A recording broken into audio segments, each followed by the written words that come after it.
Salut, dans cette vidéo je continue la prépa turbo sur cette voiture. Si t'as pas vu les autres parties, il y a une playlist dans le coin en haut à droite où il y a toutes les vidéos. Et ça commence juste après le générique.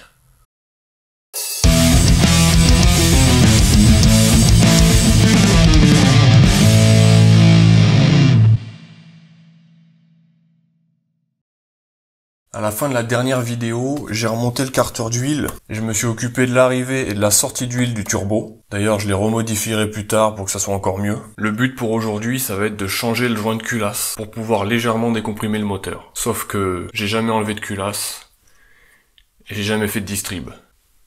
Pour enlever la culasse, il va falloir enlever pas mal de trucs. Le cornet, c'est la dernière fois que je l'enlève. Il a rendu de longs et loyaux services. Ça sert à récupérer les vapeurs d'huile pour pas qu'elles soient réinjectées dans l'admission. Sauf que ça a jamais récupéré la moindre goutte d'huile. Donc je sais pas si c'est le moteur qui fait pas de vapeur d'huile ou si ça marche pas, mais...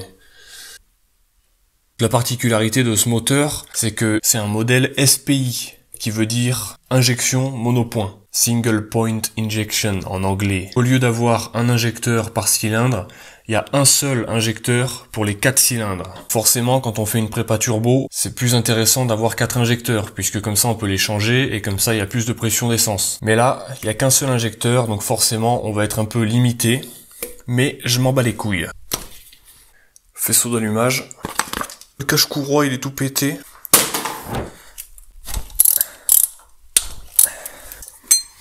La poulie de vilebrequin, autrement appelée poulie damper. La courroie a déjà été changée. L'alternateur aussi a déjà été changé parce qu'il faisait des bruits insupportables. La partie basse du carter de distribution. La courroie de distribution, elle a déjà été changée 3 fois, pas par mois par contre. La pompe à eau a été changée aussi, mais c'était pas la bonne pompe à eau, ce qui fait que du coup ça a abîmé la courroie, ce qui fait que du coup la voiture tombait en panne. Bref, maintenant il va falloir mettre le moteur en face des repères. Qu'est-ce qu'ils disent là-dedans?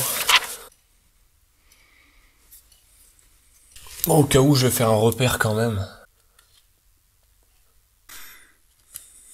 Ces moteurs, ils s'appellent les moteurs Fire, F-I-R-E. La particularité de ces moteurs, c'est que même si tu pètes la courroie de distribution, les soupapes, elles peuvent pas venir taper les pistons. Donc ça, c'est une bonne nouvelle. Parce que sinon, on aurait pété les soupapes 3 fois. Là, il y a un autre morceau du carter de distrib.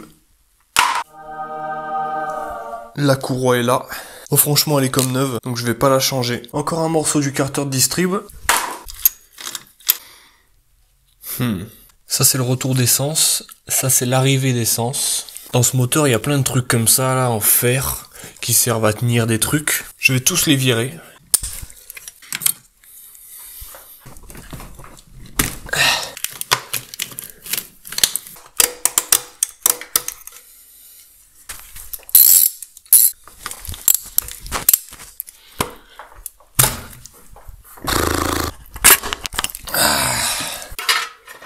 T'as déjà vu un cache-culasse aussi propre que ça? Ça c'est l'arbre à cam. L'arbre à cam il tourne et il pousse des poussoirs là qui ensuite vont pousser les soupapes pour les ouvrir. Donc la culasse a un ordre de serrage. Pour la desserrer il faut le faire à l'envers. Donc 10, 9, 8, 7, 6, 5, 4, 3, 2, 1, 0. Sauf qu'il n'y a pas de 0. Bon, c'est la première fois que je défais les vis de culasse. C'est serré fort.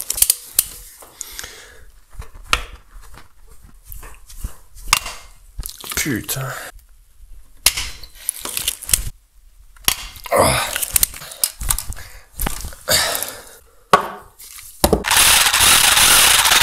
Putain de ta mère. Oh. C'est un truc de malade.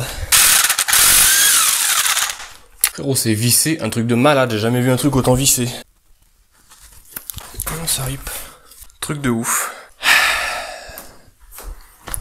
Complications. Ok frérot, bon la culasse est sortie, ça a été un peu la merde quand même parce que j'ai foiré 2 vis, même avec la clé à choc ça a fini par ripper, donc je commençais un peu à stresser on va dire. Au final, la tête de la vis c'était du 13, j'ai pris une douille de 12 et je lui ai enfoncé dans la gueule à grands coups de masse, et puis à la clé à choc c'est venu. Par contre ça a pété la douille donc j'ai pas pu faire pareil pour la deuxième vis qui était foirée. Mais heureusement avec une clé à pipe et un levier suffisamment long, Elle s'est défaite.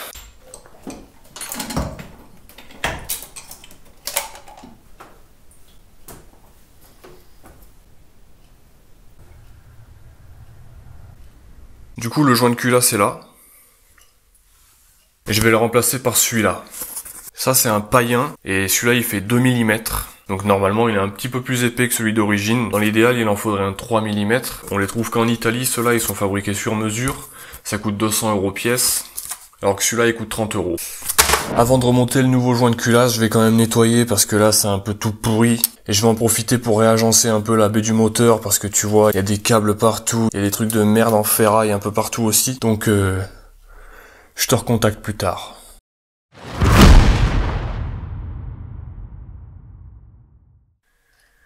Je crois que ça a pris un peu plus de temps que prévu.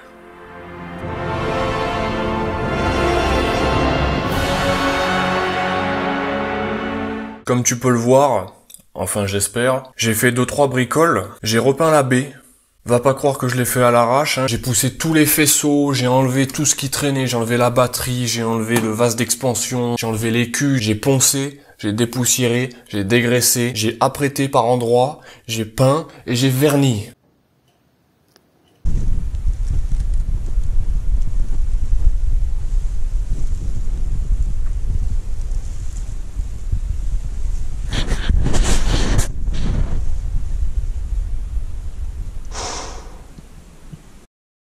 Le rendu est pas trop mal pour voir les conditions dans lesquelles ça a été fait. Si un jour j'enlève le moteur, j'en profiterai pour repeindre complètement la baie de manière propre, mais pour l'instant ça va rester comme ça. Tout ce que j'ai pas repeint, je l'ai nettoyé, donc j'ai nettoyé les durites, les faisceaux, j'ai nettoyé le vase d'expansion, j'ai nettoyé la batterie, les quelques supports en fer que j'ai été obligé de remettre, je les ai nettoyés et je les ai repeints en noir brillant, par exemple celui qui tient l'écu. On le voit pas mais je te le dis quand même. J'ai enlevé tout le scotch tissu qu'il y avait d'origine sur les faisceaux électriques, qui était tout pourri, il était en train de se barrer. Tu sais, c'est le scotch de merde là, au fil des années, qui devient tout collant. Puis plus tu l'enlèves, plus tu t'en fous sur les mains, c'est une grosse merde. Donc j'ai refait tous les faisceaux avec du scotch tissu tout neuf. D'ailleurs j'ai passé un rouleau complet. Et c'est pas un petit rouleau. J'ai complètement nettoyé l'arrière du bloc. Donc maintenant il est aussi propre que l'avant. Mais comme c'est derrière, je l'ai pas peint. J'ai déplacé le capteur map ici. On s'en fout, mais je te le dis quand même. J'ai complètement nettoyé le plan de joint avec du papier vert grain 800 et du WD-40. Et comme tu peux le voir, j'ai aussi nettoyé les pistons. Bon, ça c'était pour le fun, hein. Ensuite, j'ai entièrement désassemblé la partie admission de la culasse. Donc j'ai enlevé le monopoint, j'ai enlevé le papillon, j'ai enlevé le collecteur d'admission. J'ai tout nettoyé, j'ai tout remonté en mettant du silicone entre chaque élément. Comme ça, je suis sûr que c'est étanche. J'ai complètement nettoyé le plan de joint de la culasse. Bon, j'ai pas vraiment nettoyé les soupapes, hein, parce que j'ai pas que ça à foutre. J'ai complètement nettoyé la partie distribution qui se trouve ici, là. Je te raconte pas la merde que c'était, d'ailleurs, hein. Maintenant, c'est tout neuf. Et enfin, j'ai renlevé le carter d'huile, parce que je voulais vraiment essayer d'enlever les deux vis qui étaient pétées. Malheureusement, j'ai pas réussi à les enlever, donc elles vont rester à tout jamais cassées dans le bloc. Mais du coup, pour être sûr que ça fuit pas, j'ai fait un joint de bâtard. Il est enfin temps de remonter la culasse avec le nouveau joint de culasse.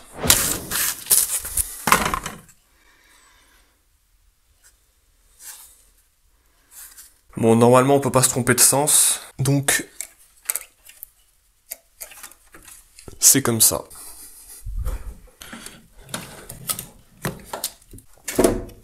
Qu'est-ce qui gêne? Là.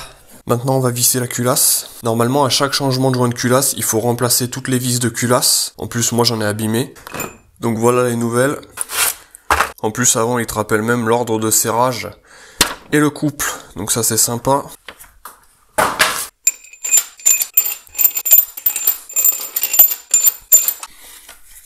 Le fait de mettre un joint de culasse un peu plus épais, ça permet de décomprimer le moteur. En gros, en écartant légèrement la culasse du bloc, ça augmente un petit peu l'espace dans lequel va se passer la combustion. Et comme nous on met un turbo, l'air du turbo il va arriver sous pression, donc ça va augmenter la pression à l'intérieur de la chambre de combustion. Et si on décomprime pas le moteur, ça risque de causer ce qu'on appelle du cliquetis, c'est-à-dire plusieurs explosions en même temps. Ça peut même déclencher la combustion avant que la bougie ne fasse l'étincelle. Et ça c'est très mauvais. Là j'ai pas décomprimé beaucoup, il y en a qui doivent décomprimer plus. Je sais pas ce que je raconte, on s'en bat les couilles.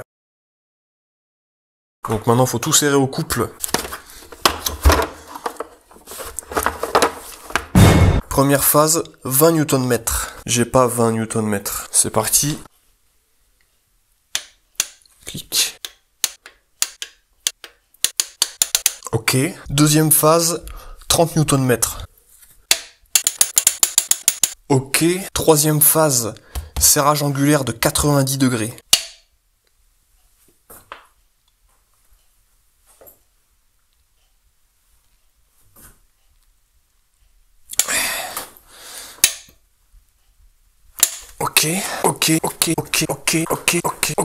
Ok. Quatrième phase, même chose. Là, ça rigole plus. Ok. Et ok. C'est serré. J'espère que j'avais rien oublié dedans. Maintenant, je vais remettre la courroie de distribution. Il y a des flèches là qui indiquent le sens de rotation du moteur. Le moteur, il tourne dans ce sens.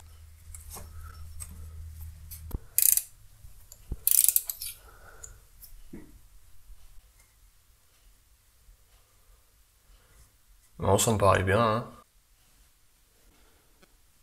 Ok.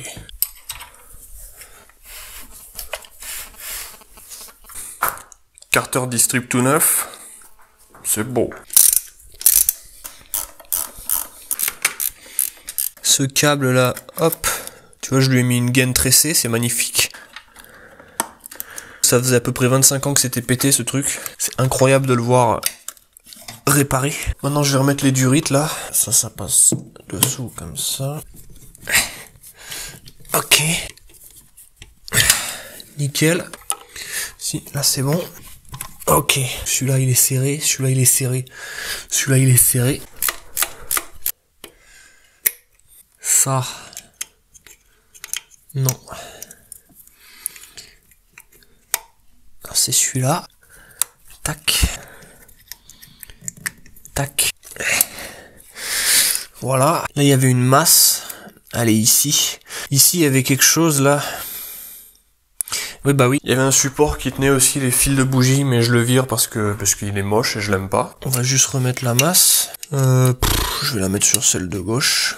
Ou peut-être celle... Non, celle de gauche. Bah, je vais virer la tige filetée, là, elle sert à rien. Enfin, avant, elle servait, mais maintenant, elle sert plus. Pour l'instant, je vais pas brancher les bobines parce que je ferai tourner le moteur à vide pour bien amorcer l'huile partout dans le turbo et tout ça. Parce que j'ai pas trop envie de démarrer et de péter le turbo instantanément parce qu'il tourne sans huile.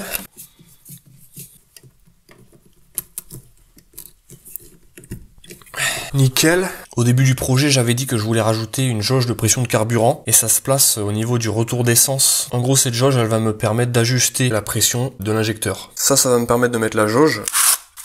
Et ça, c'est la jauge. Tu vois, elle monte que jusqu'à 4 bars, alors que normalement, les jauges de pression de carburant, elles peuvent monter jusqu'à 8 bars.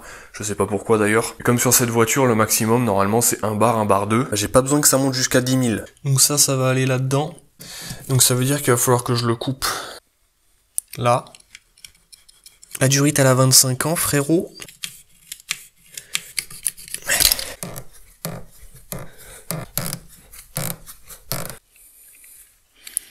Là. Yes.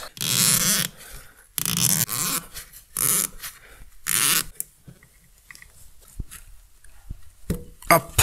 On va tous les mettre dans le même sens pour que ça soit joli. Bon, d'ailleurs, il y a tout qui bouge dedans, là. Il y a une vis, elle est même pas vissée, là. C'est quoi, ça? Donc là, jusqu'où est-ce que je peux visser avant que ça explose? Voilà.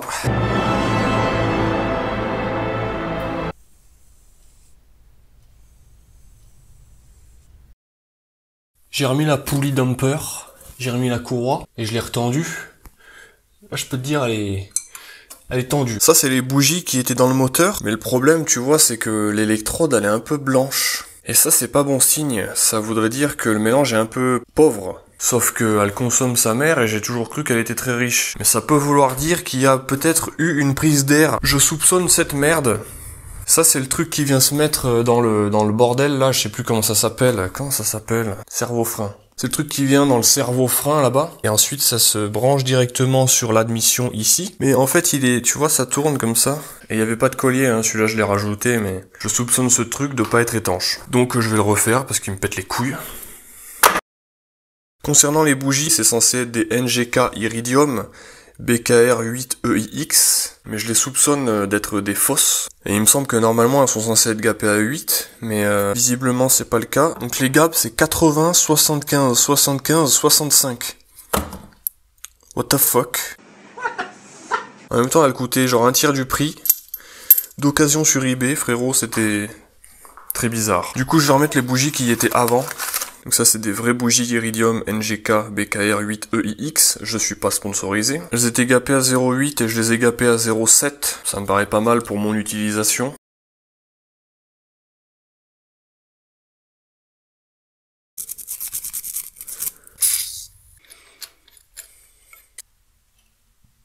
Les faisceaux de compétition.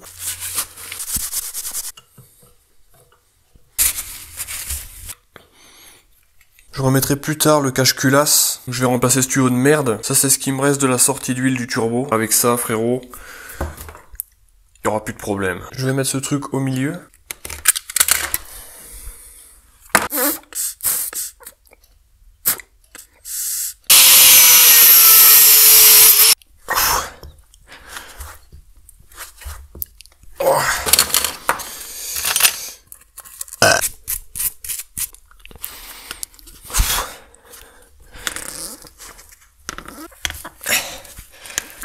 Ok.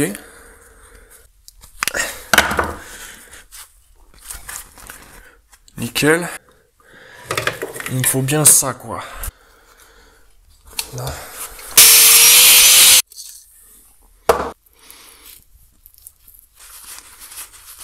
Super. Je l'ai mis à l'envers. Je l'ai mis à l'envers, putain, je suis complètement con. Magnifique. Voilà.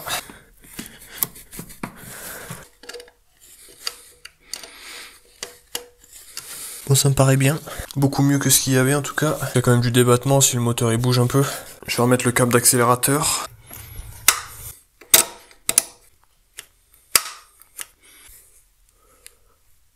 Bon bah voilà, ça me paraît pas mal. Bon. J'ai le regret de t'annoncer que cette vidéo va s'arrêter là. Au final, j'ai barré moins de trucs sur le tableau que dans la dernière vidéo. Donc, abonne-toi et mets la cloche. Si on arrive à 1000 abonnés, t'auras un bisou. Merci d'avoir regardé le garage noir. Et à plus.